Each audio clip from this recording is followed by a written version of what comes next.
Assalamualaikum warahmatullahi wabarakatuh.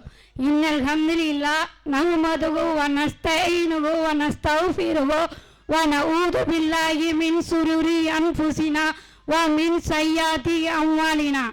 May yahdihillahu fala mudilla lahu wa may yudlil fala hadiya lahu.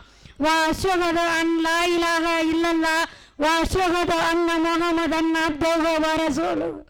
Ya ayyuhalladzina amanu இத்தகுல்லாஹ் ஹக்க துகாத்திஹி வலா தமூதுன்ன இல்லா வ அன்தும் முஸ்லிமூன். எனக்கு உங்கள் மத்தியில் கொடுக்கப்பட்டுள்ள தலைப்பு சமூக அக்கறை.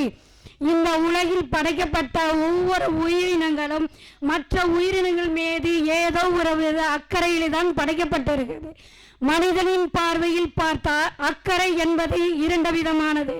ஒன்று சுயநல அக்கறை. சுயநல அக்கறை என்பது என் குடும்பம், என் உறவின், என் நண்பர்கள் என்று சுயநல அக்கறை. மற்றொன்று என்பது பொதுநல அக்கறை.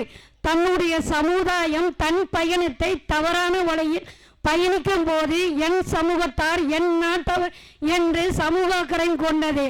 இதில் பொதுநலம் அக்கறையாக இருக்கப்படுகிறது.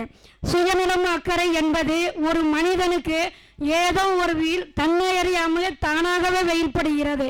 ஆனால் பொதுநல அக்கறை என்பது எல்லா மனிதர்களுக்கும் இயல்பாக வரக்கூடியதில்லை, ஒரு சில மனிதர்களை தவிர. அதை பற்றி இந்த இஸ்லாமிய மார்க்கம் உலக மாந்தர்களுக்கு எந்த அளவுக்கு எடுத்துரைக்குதுன்னா, அதில் வாழக்கூடிய நாம் ஒவ்வொன்றும் வாழும்போது தான் அதனுடைய விளைவுகள் என்னன்றது நமக்கு புரியும். இந்த உலகில் மனிதன் படைக்கப்பட்ட நாள் முதல் மனிதன் சீராக வாழ்வதற்காகவும் அற்கொடையாகவும் அல்லாஹ் தூதர்கள் மூலம் இந்த இஸ்லாம் என்னும் மார்க்கத்தை நமக்கு தந்துள்ளான். அதில் இறுதி நபி தூதர் முகமது நபி ஸல்லல்லாஹு அலைஹி வஸல்லம் அவர்கள் இந்த இஸ்லாமிய மார்க்கத்தை அழகாகவும் ரத்தின சுருக்கமாகவும் நமக்கு கற்று தந்திருக்காங்க. ஒரு தடவை நபி தோழர்களோட உட்காந்து ஒரு சபையில் பேசிட்டு இருக்காங்க. அப்போ தோழர் தூதர்கிட்ட கேட்குறாங்க. அப்படி உரையாடும் போது தூதர் அவங்க சொல்கிறாங்க, பிறர் நலம் நாடக்கூடியதா இஸ்லாம் அப்படி சொல்கிறாங்க.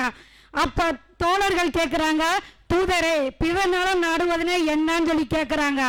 அதுக்கு தூதர் சொல்கிறாங்க, இறைவன் மீதும் தூதர் மீதும் முஸ்லிம்கள் மீதும் சமூகத்தார் மீதும் தலைவர்கள் மீதும் இப்படி பொதுநலம் நாடக்கூடியதா இஸ்லாம் சொல்லி சொல்கிறாங்க. அல்லாஹ் தஆலா முஹம்மது நபி ஸல்லல்லாஹு அலைஹி வஸல்லம் பற்றி தன்னோட திருமறையில ஏராளமான வசனங்களை நமக்கு சொல்லி காட்டுகிறான். உதாரணத்துக்கு பார்த்தா 9வது அத்தியாயம் 128வது வசனத்தில் அல்லாஹ் தஆலா சொன்னான், உங்களிடம் இருந்தார் உங்களுக்காக ஒரு தூதர் வருவார், அவர் உங்கள் மீது அதிக அக்கறை உடையமாக உங்கள் மீது பாசமுடையவராக இருப்பார். நீங்கள் ஒரு வேதனைப்பட்டால் கஷ்டப்பட்டால் தன்னுடைய கஷ்டமாக வேதனையாக நடக்கக்கூடியவர் அல்லாஹ் தன் திருமறையில நமக்கு சொல்லி காட்டுறான்.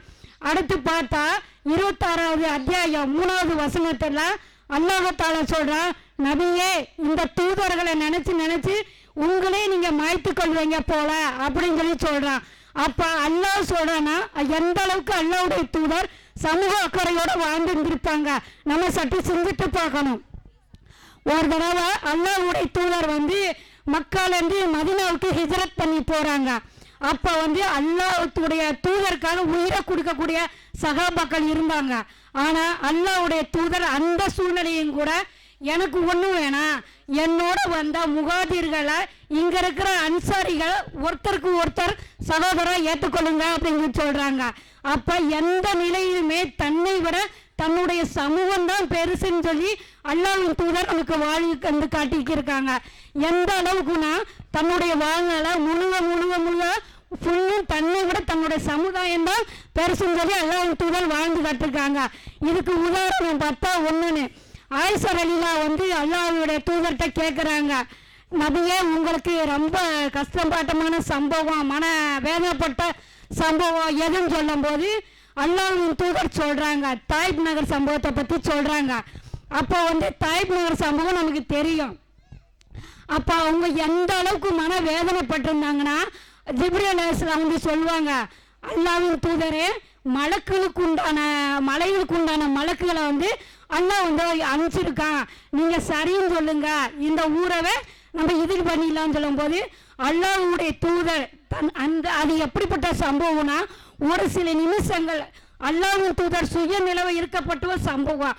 அந்த சம்பவத்திலையும் கூட அல்லாஹ்வின் தூதர் என்ன சொல்றாங்க, வேணாம் இவங்கள ஒன்றும் செய்யாதீங்க, இவங்க மாறல, என்ன இவங்களுக்கு பின்னாடி உள்ள சந்ததிகர் சமூகத்தார் அல்லாஹ் ஒருவனை என்று இஸ்லாம் மார்க்கத்தை ஏற்கக்கூடியவங்களா இருப்பாங்க அப்படின்னு சொல்லி சொல்றாங்க. அப்போ அல்லாஹ்வின் தூதரும் வாழ்ந்து அந்த சமூக அக்கறை கூட நல்ல உள்ளங்களா நம்ம இன்ஷா அல்லாஹ் வாழணும். ஒரு தடவை நம்ம இஸ்லாம் மார்க்கத்தை பற்றி உண்மையாக பார்த்த ஒரு சம்பவம்.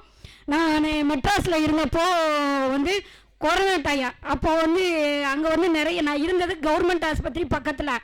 நிறைய மவுத்துகள் வந்துச்சு. அப்போ வசதி இருக்கிறவங்களும் சரி வசதி இல்லாதவங்களும் சரி அவங்களோட ஜனாசைகளை வாங்க முன் வரலாம்.